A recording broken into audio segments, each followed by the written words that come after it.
practice in the books. Another very physical day. Proud of the guys are able to get through the spring with a lot of great physicality, a lot of great effort. So we've got our last NCAA mandated non-padded practice on Thursday. So we'll do some work that's going to obviously be a little less physical, rehearse some things that we'll do in the spring game, and then be ready to go Saturday. Have you decided how to line teams up yet?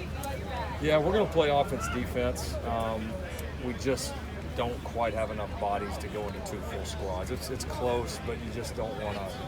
You don't want to get in too many situations where you lose one guy and then it turns into a bit of a mess. So we're going to play a full half of football. Guys are going to get after it. So you'll see.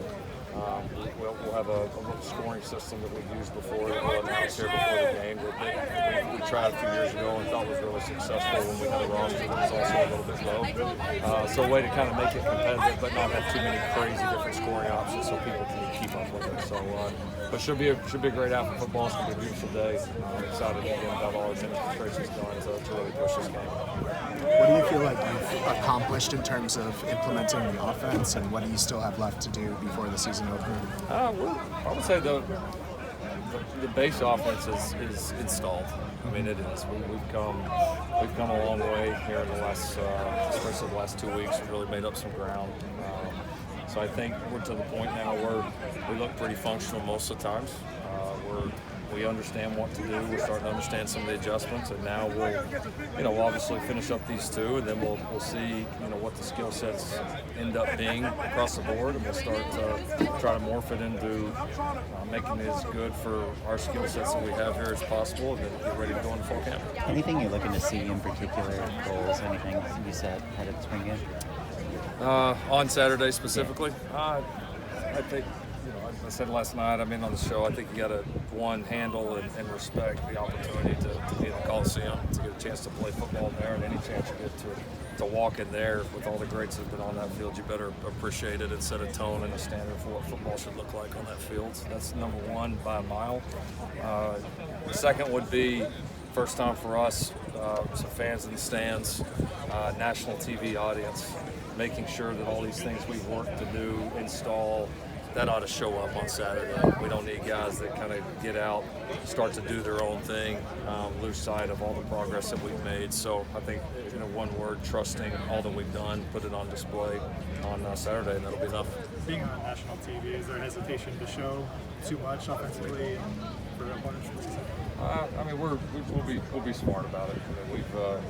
We're pretty used to spring games, getting out to other people, so we'll be smart about it.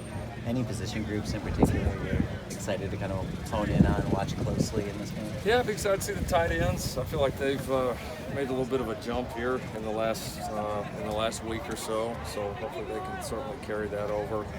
I think anytime you get in a live situation, just to see our tackling, how well that we can tackle both guys in a one-on-one situation, and obviously rallying to the ball and finishing plays. And then I always in these games want to look towards penalties, and obviously you're going to have an aggressive one here and there, but can we avoid the dumb penalty, the selfish penalty, the pre-snap penalty, all of those? And so that's a couple of keys that we'll certainly look at. Are you happy to just let whatever red zone or goal line situations happen organically, or do you kind of want to engineer some of those over the course of Saturday? We've gotten quite a bit here, so I don't feel the need that we have to engineer it, but if it comes up, we're going to turn it loose. How was Caleb's familiarity with you? You guys working together, translated to some of the receivers in terms of helping them with the system? Yeah, no, it's helped having him. Offensively, having Mario, having Latrell defensively, some guys that are in the system. It does. It makes a difference. They're a step ahead in the beginning, and now the other guys have caught up. But just to have them there to be able to explain, to watch extra film with the guys, to be out here throwing when these coaches can't be out here.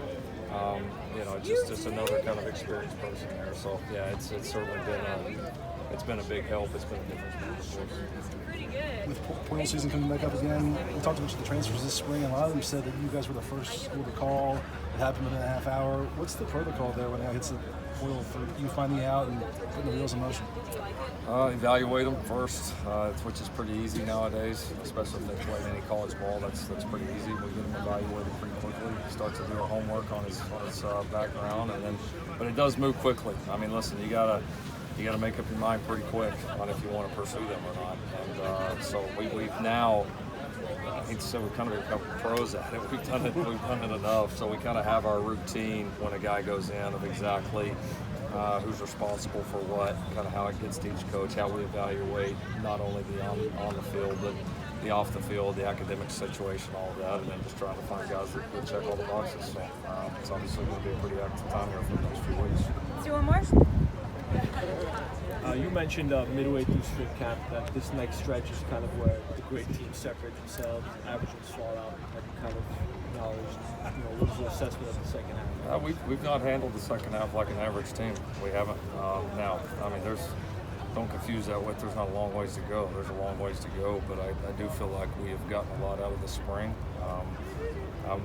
I'll come out and say it when I don't think we've had a good practice or when we haven't done well, but the guys have put a lot of effort and energy into this practice and into this practice period.